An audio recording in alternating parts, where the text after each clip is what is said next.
I invite you to join me today as we investigate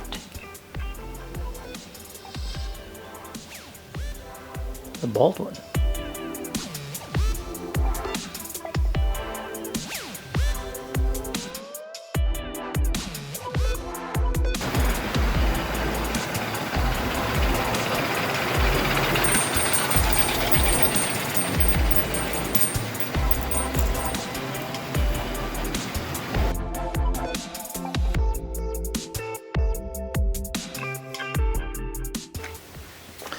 So there are a couple things that I've heard about the Baldwin series from Flyer. Now, first of all, it's probably worth noting that these came later on in the development of Flyer, and I should probably know that here. Go look that up, and then we'll start this recording again.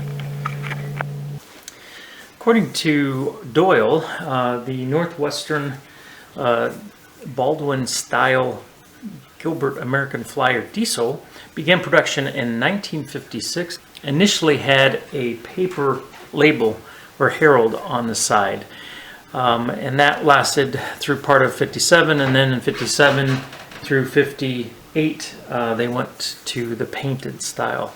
And there were some other variations to the Baldwin paint scheme, and this happens to probably be the most numerous of the different paint styles. These are not particularly rare. Doyle rates them around 3 for most of the styles. There's a few of them, like the initial offerings with the paper label on the side, that they rate a little higher at a 5. But they're just an interesting stage in the evolution or development of the Gilbert train sets.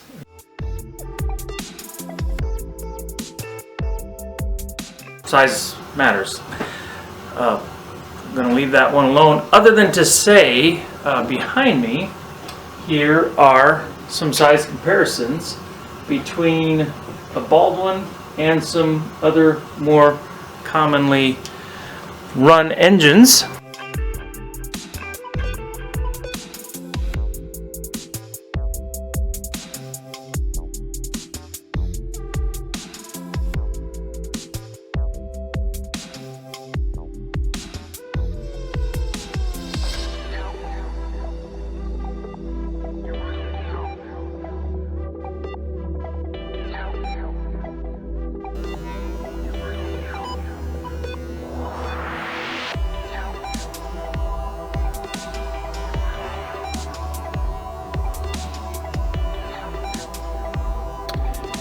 Alright, so now let's see what a Baldwin weighs.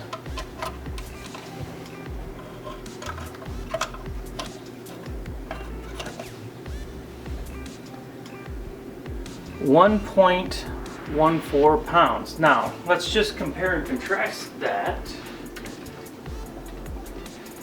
to, now the Baldwin is, as we know, single motor, 4-wheel drive with pull more tires. Okay, now let's compare and contrast that to a GP7. I believe this is early 50s because of the link style. Could be late 40s, but I think early 50s.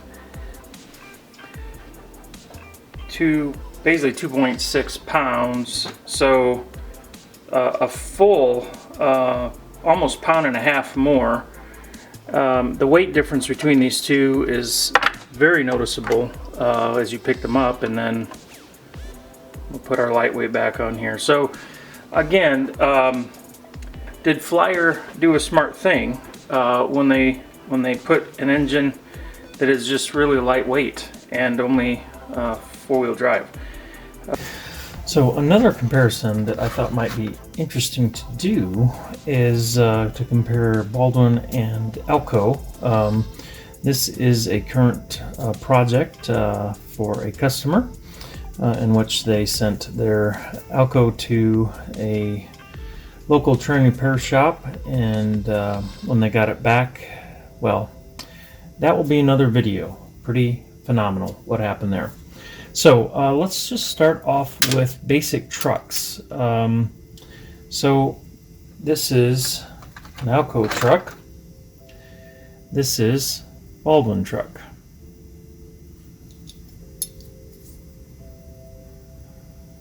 So that's kind of interesting.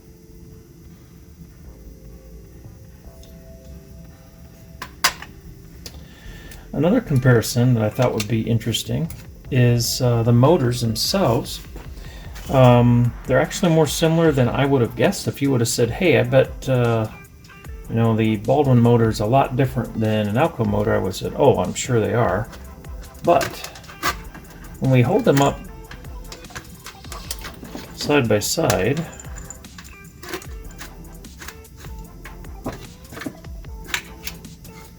they're actually very similar.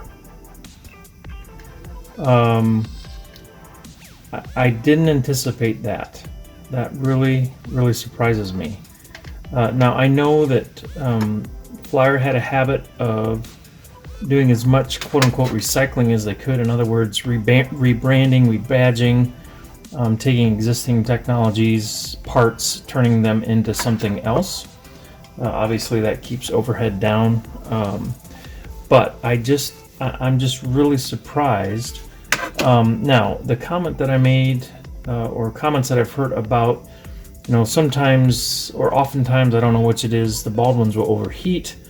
And again, if memory serves, it had to do something with the field not being as big or as powerful as it should be, which led to overheating.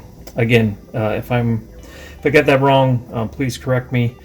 And when I look at the windings here, they're close, but these are definitely thicker. Definitely more windings on the Alco than there is on the Baldwin. Certainly, I'm sure that was a cost-saving measure. Again, you can correct me if I've got that wrong, but visually inspecting, it sure seems to be different. I also noted it as I have been working on converting two broken Baldwins into one that works, working on the engines and whatnot. The engines on these just do not have the torque that they do on these Alcos. When I've had the misfortune of getting my fingers too close to one of these armatures, there's no mercy, there's no forgiveness. I can slow the wheels down, but not much. With this little guy, unless I've suddenly gained a lot of strength, it just does not seem to have the torque that I have experienced with these. So, just interesting. Thought I would share those observations. Obviously, these are just that. They are observations. They are not scientific. I've not held meters or calipers up to compare contrast these at a purely scientific manner. So I look to the rest of you to correct me if I'm in error.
So in conclusion, I think that I come out as being pretty grateful that Flyer introduced another version of the diesel to their fleet.